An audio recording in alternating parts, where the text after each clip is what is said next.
নাজিৰাৰ এইটো দীৰ্ঘদিনীয়া সমস্যা আৰু এই সমস্যা সমাধানৰ স্বাৰ্থত বৰ্তমান সময়লৈকে কোনো কাম কৰা দেখা নাই। এই হাতীহৰকা অৰ্থাৎ গাদ দলঙৰ তলৰ এতিয়া পৰিৱেশ বৰষুণ দিয়াৰ পাছত এতিয়া পানী হৈ পৰিছে আৰু ইয়াত এতিয়া খোজকাঢ়িটো যাব নোৱাৰে। বিদ্যালয়ৰ অহা ল'ৰা ছোৱালীৰ ছাত্ৰ ছাত্ৰীসকলৰ যথেষ্ট কষ্ট হৈছে। সমান্তৰালভাৱে এইফালে যোৱা এতিয়া সকলোৰে এতিয়া কষ্ট হৈছে। ডাঙৰ গাড়ী আহিলেও ইয়াত লাগি ধৰে।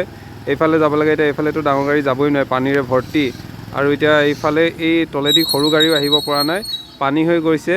ইতিমধ্যে এইটো নাজিৰাৰ আটাইতকৈ এটা ডাঙৰ সমস্যা, যিটো সমস্যা সমাধানৰ স্বাৰ্থত কিন্তু আজিলৈকে কোনো এটা বিশেষ পদক্ষেপ গ্ৰহণ কৰা দেখিবলৈ পোৱা নগ'ল। আৰু ফলশ্ৰুতিত দিনক দিনে পানী বাঢ়িবলৈ ধৰিছে। যেতিয়াই বৰষুণ এজাক দিয়ে, বৰষুণ দিয়াৰ ফলত এইদৰে যাতায়াতৰ সমস্যা হৈ পৰে। জনসাধাৰণৰ যি সমস্যা, এই সমস্যা কিন্তু অত্যাধিক হ'বলৈ ধৰিছে। প্ৰতিদিনে ডাঙৰ গাড়ী এখন আহিবলৈ হ'লে সমস্যা, এইফালে পাৰ হ'ব নোৱাৰে।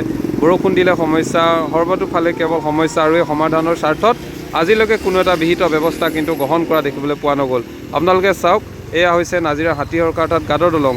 এটাই আছে পথ এইফালে অহা যোৱা কৰিবৰ বাবে, আৰু এই সমস্যা এতিয়া পানী বৰষুণ দিয়াৰ লগে লগে পানী হৈ গৈছে। আৰু পানী যোৱাৰ ফলত পানী বৃদ্ধি হোৱাৰ লগে লগে এতিয়া সকলোৱে চিন্তিত হৈ পৰিছে। এতিয়া খোজকাঢ়ি যোৱা মানুহটো এইফালে পাৰ হ'ব নোৱাৰে, গেলা পানী আৰু এটা পৰিকল্পনাৰ অভাৱ। ইয়াক বিশেষভাৱে এই সমস্যা সমাধানৰ স্বাৰ্থত কিন্তু আজিলৈকে কোনোৱে এটা বিশেষ ব্যৱস্থা গ্ৰহণ কৰা দেখিবলৈ পোৱা নগ'ল। এয়া চাওক, আমি দেখাইছোঁ বৰ্তমান সময়ত কিদৰে এতিয়া অহা যোৱা কৰিব লগা হৈছে। এনে এটা পৰিৱেশৰ সূচনা হৈছে। বিদ্যালয়লৈ অহা যোৱা ছাত্ৰ ছাত্ৰীসকলে সমস্যা ভুগিব লগা হৈছে। বৰ্তমান সময়ত নাজিৰা হাতীহৰকা দলঙৰ অৱস্থা এয়া।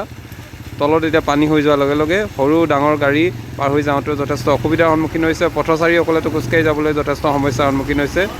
আৰু বহু ব্যক্তিটো বাইকত পানী সোমাই এতিয়া তেওঁলোকে পাৰ হৈ যাবলৈ চিন্তিত হ'ব লগা হৈছে। কিছুমানৰ বেয়াও হৈছে, আমি ভিডিঅ'সহ দেখাম। এয়া এতিয়া বৰ্তমান পৰিৱেশ, ই এটা শোচনীয় অৱস্থা হৈছে। আৰু তাৰ পাছতো কিন্তু উপযুক্ত ব্যৱস্থা গ্ৰহণ কৰাৰ স্বাৰ্থত প্ৰশাসন তথা চৰকাৰ তথা জনপ্ৰতিনিধিয়ে কোনেও বিশেষ ব্যৱস্থা গ্ৰহণ কৰা নাই। সকলো এটা নিমাতত আছে। আৰু কেতিয়ালৈকে তেওঁলোকে থাকিব হয়তো এইদৰে, তাক লৈ এতিয়া প্ৰশ্নৰ অৱতাৰণা হয়।